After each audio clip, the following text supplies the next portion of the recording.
Hello, Bl'Artagnan here with Gaze of Chaos, the Act 3 Finale Part 1 Shinryu fight. We're bringing a no synergy team here, possibly a man-to-void challenge team, we'll see if this works out for that, featuring 8, Dorgan, and Gabranth. Before we get too deep into it, be sure to hit the like button on that video and comment down below, let me know what you think about the team, the fight, the story, Jack Garland. Oh yeah, and of course, be sure to hit the subscribe button if you aren't already subscribed and enjoy the content. Woo-ha. So what do we got going on here? We got the Medusas. We hate those guys, right? The Medusas, we all remember those guys. Last time they showed up in a story chapter, it was just pain. But they're a little bit easier this time. Especially because basically all their crap is single target and dodgeables. So 8 is going to be going to town. He is going to be enabled by the Dorgan FR, which is going to be doing some pretty great work given that a lot of their attacks actually unbreak them, or they come out of break status, so that's just even more free image slashes. Here we go. Whoom! It's so cool. And the last piece that we're bringing here is Gabranth. Why Gabranth? Isn't Gabranth kind of bad? Yeah, he is. But Gabranth brings two things that we wanted on this team. The main thing is he brings rebreaks on that skill 2, and also his EX and LD, I guess. But the skill 2 is actually going to be the big rebreaking skill that you'll see later in this fight. Missed. There we go. We've baited out the force time. We'll get into that in a second. The other thing he brings is mitigation, which we want. The reason we use the AA there partially is to just, increasing that brave damage limit, but the main reason is so that Gabranth can go ahead and use the Unicall to get rid of that very strong max brave down debuff that the enemy force time applies. Fight has some gimmicks. I don't know if they're especially threatening gimmicks, but they're interesting. We got the 10-turn force time there. The entire gimmick of this fight basically is if the enemy is not broken when they act, including when they do their force time attack, then they do an amped up version that is actually threatening and could actually hurt you. Otherwise, they do nothing. The other gimmick of the fight, I guess, is that they're magic resistant, not in like the old resistance, in the lockout sense. You're going to be doing ones with your magic damage. And also, they will periodically become range resistant as well, then turn off your battery. They do that at certain thresholds. They'll do Snake Howl and get an HP shield, which you'll see. You have to break the shield in order to deal range damage or get battery. That's about the gist of it. The force time is cancelled by dealing melee FR damage, so that's not super hard to hit. But we're actually not concerned with the force time because, I mean, it's an 8 counter team. Like, they get really fast during their force time, so it's like, alright, free damage, I guess. But that's kind of the entire gist of it. So we got the Snake Howl going off there. You see that a lot of thresholds that are going to be hitting. Going into the Gabranth burst now. When was the last time you saw a Gabranth burst phase? I'm overthinking this right now because I forgot that Gabranth deals no damage, so I'm keep thinking, how do I optimize my damage? And the answer is you don't, because you're using Gabranth. And to add to that, because he's on a team with Dorgan, who has my ultimate weapon, short sword, Gabranth doesn't even have ultimate weapon, so he's going to be doing no damage. But like I said, he's not here for the damage. He's here for these sweet guilt-based rebreaks. That is a bit of a tongue twister there. You might be saying to yourself, of all the rebreakers you could use, why Gabranth? Blart. And I actually have a couple of thoughts there. You might have been expecting me to use Vayne, because Vayne and Dorgan is a kind of an awesome combo, and yeah, it is. But I wanted to use Gabranth here, partially to save Vayne for later, and partially because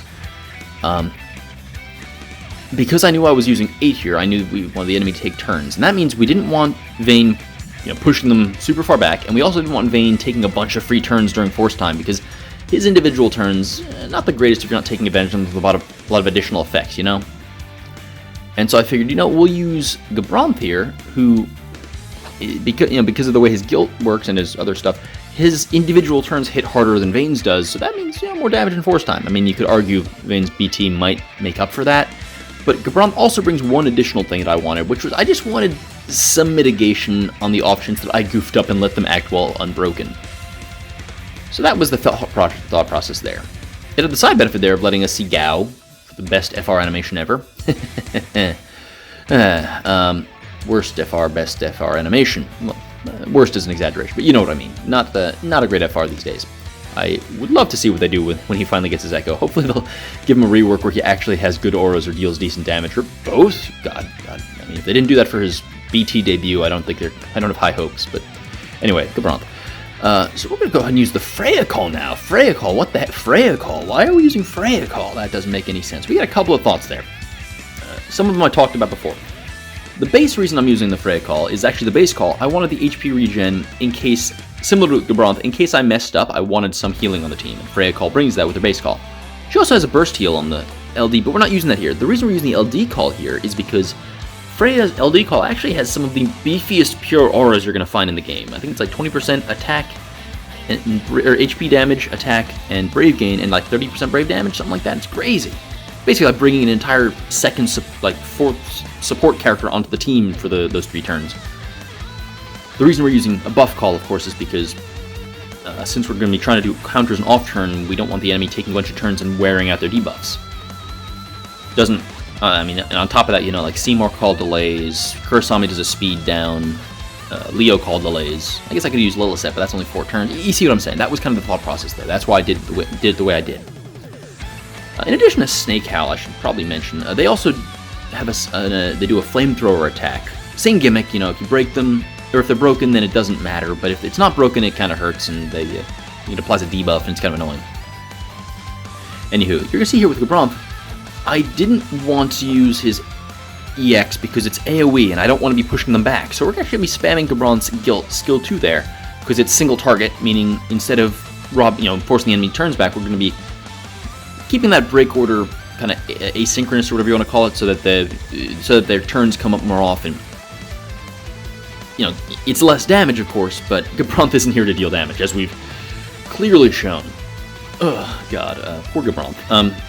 It's okay though, because his allies are more than making up for that with these sweet counterattacks, break site blows, and counter rushes, and image slash plushes. Look at that, so much damage. But yeah, the beefy HP shields they get at the various thresholds, pretty much every one of those HP marks, I think except for 80. I think 80 is the only threshold that they have marked there that doesn't do anything besides stat ups. But they snake howl at every other threshold, and I think, I want to say 70 and 50 and 30, they do the flamethrower. Which, as far as I'm concerned, is just another opportunity to counter rush them. 8 is pretty cool.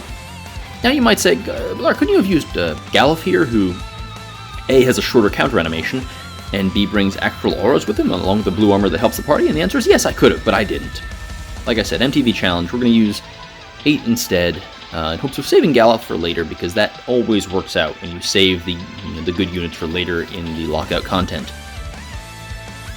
I don't know I'm being sarcastic about that. That is kind of the way you want to do things. I think it's because I've seen a lot of people, this is a bit of a tangent, but I've seen a lot of people who are trying to make sure they're saving Tifa or Renault or whoever, saving certain strong, powerful characters for later Transcendence tiers.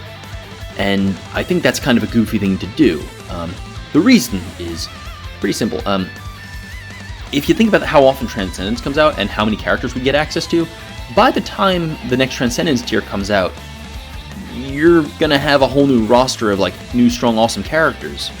So the odds that Tifa's gonna be your biggest gun, or Renault is gonna be your biggest gun, unless your plan is to hoard for the next 3 months, I don't think that they're gonna be your strongest contender for that tier.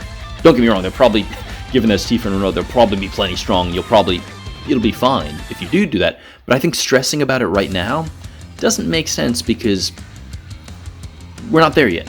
For now, just clear the content, and if the day comes and you find wow, Renault is my only good magic damage dealer that can possibly clear this fight, and I don't want to pull on the current banner, which is designed to beat this fight, so I guess I'm gonna have to redo some stuff. Okay, then maybe then that's the worst case scenario. You have to redo some stuff, but until that tier drops and you're oh wow, no, I actually need this piece that I had locked away previously. Until you get to that point, just use the stuff. Use the stuff you have now to blow up the stuff you have. That's facing you in the moment. That's kind of my rationale here. Why I'm using Dorgan, one of my presumably best FRs on this fight. I actually don't know if that's true or not, but I figure I'll be picking up some other FRs down the line. Pick up Beatrix or something, and we'll use her later in the MtV challenge for the month. Plus, we have plenty of other tools and toys at our disposal. Anyway, that's a weird little rant about lockout content. Check the description if you don't know what I mean when I say MtV challenge or Mantivoid challenge. It'll be explained in there, as if you got this far without thinking about that. Anyway, thank you for watching. I hope you enjoyed. And you know what? This is probably going to be my last video of 2022. So if I don't see you again before the new year, Happy New Year! I think 2023 is going to be a good year. It's going to be the year. All right, guys. With that, I'll leave you to it. Be well. Adios.